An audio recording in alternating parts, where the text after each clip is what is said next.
Good morning, students. How are you? As a progression of what we have learned in previous class about how to add polynomials, now this session is to make you understand how to multiply polynomials.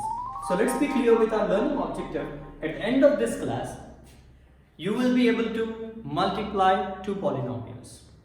And when I say polynomials, what comes into your mind? Monomials, binomials, and trinomials, and polynomials. Generally, when you solve questions, and only after solving some questions, you will have some confusions. But having a lot of experience in teaching this topic, I know what confusion you will be landing onto after solving some questions. So what I am going to do is, I am going to clear that doubt, okay, clear that confusion right at the beginning of the class, and then we can go ahead without any problems. A plus A will be equal to what? You know the answer because you know how to add polynomials. A is a variable and A is another variable. So if you add two variables, then obviously the answer will be 2A. Most of you are clear with this.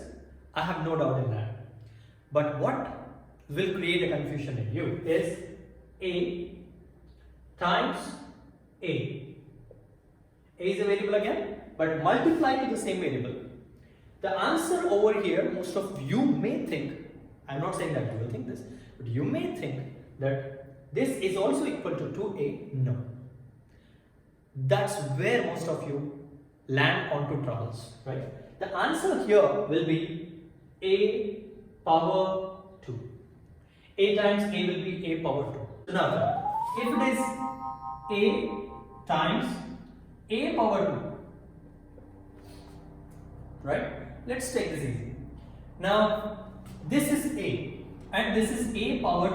When I say A power 2, you understand that A has how many powers here? It has 2 powers, right? A has 2 powers. What about this A where you can't see any powers? Are there any powers for A here?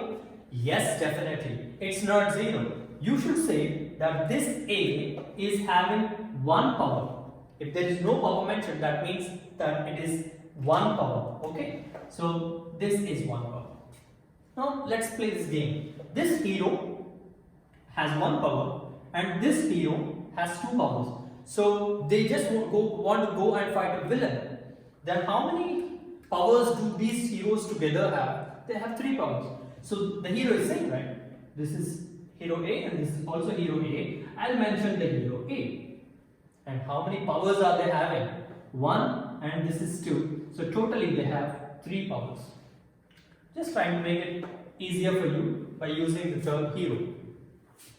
So whenever you have the same variable as the base and you have two different or the same powers, you can simply write the same base and add those powers, right? It's that easy. Let's start with the second part of the story. What happens if there is a coefficient in front of the variable and you need to multiply a term with a coefficient and a variable to a term with a coefficient and a variable? Okay. Let me take that example. If I say 2 times b, that is 2b, multiply to 3 times b or 3b. Now what is the first rule that you need to follow here? Always keep in mind, don't be in a hurry and mix up everything. The rule is very easy and if you follow it, life will be very easy. Okay? What are the two parts that you see here? First part, do you see a coefficient? Yes. And what is b called here in this case? It's a variable. Okay? So I'll mention this. 2 is a coefficient and b is called as a variable. Right? It is the same here. 3 is the coefficient, I'll mark it as C for easy writing, and B is the variable. The rule is very simple. Never multiply the coefficient to anything else except the coefficient, and never multiply the variable to anything else except the variable, right? So 2 is a coefficient multiplied to 3, which is the coefficient in the second term. 2 multiplied to 3 is 6, which is easy. What about b multiplied to b, which is b square or b power 2? So is the answer easy? Yes. This is 6b power 2.